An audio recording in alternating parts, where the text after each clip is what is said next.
Hey everybody, Sean Hammond with Premier Guitar. We're at NAMM 2013 at the Ampeg booth with Dino. Dino, you guys have a new B-15N, well, Heritage B-15N combo. Tell us about how this differs from some of the ones that we've been seeing the last few years.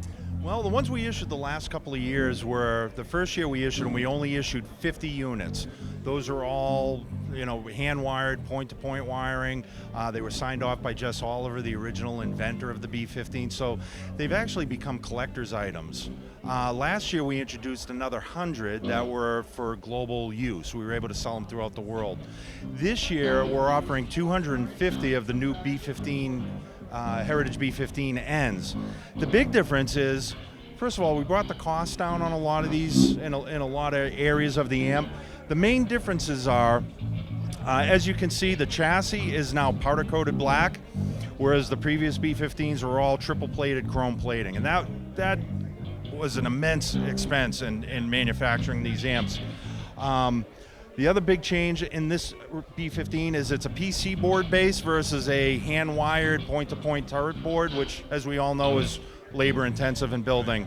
And then the third big thing that we changed is, rather than using new old stock tubes that we were trying to source from around the country, these are all JJs. They're readily available at any store, any distributor, so you can find those anywhere for retrofit or for retubing the amp. So that also brought the cost down as well.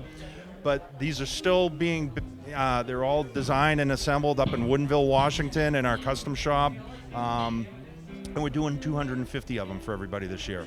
Okay, so the main difference is the chroming, the tubes, are the power transformers the same? Power transformers are the same. Yeah, it's basically the chrome, the tubes, and going from a hand-wired point-to-point board to a produced PC board. Cool. Well, let's hear a few different samples out of them. Sure. So, like, right now I'm in the 64 channel, just like the old B-15s, the Heritage B-15s that we did the last 2 years. You have a 64 channel and a 1966 channel. So right now I'm in the 64 channel. It's more of like a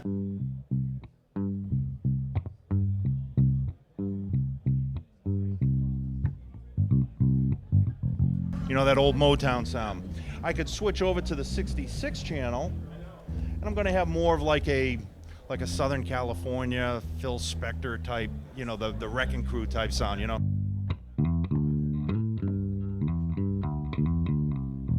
More of a brighter sound to it. It's nice that you mentioned the Wrecking Crew, because this amp has been recorded on so many amazing classic recordings. So yeah, and I'll also mention to show how you've gone to great lengths to make sure the sound's authentic to those classic sounds. You've got flat wounds on your Lakeland here, right? Yeah.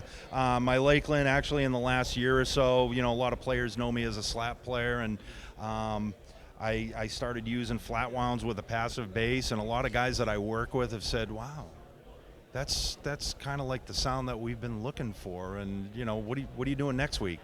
So I still love doing the slappity tappity stuff with round wounds, but this is what a bass is supposed to sound like. This is what the bass industry was formed on. So I'm real excited about this amp, really am. I was switched over at the 66 bias, which is a fixed bias. It's 35 watts. If I switch to the 64 bias, now I'm switched to a 25 watt cathode bias. So you won't necessarily hear much of a difference unless I really drive the amp hard, but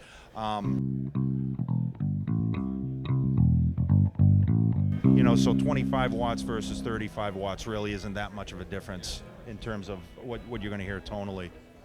So where can people go to find out more about this online? Ampeg.com. Cool. Thanks, Dino. Yeah, you're very welcome. I'm Sean Hammond with Premier Guitar. Click here to subscribe to our YouTube channel and get all of our new NAMM videos.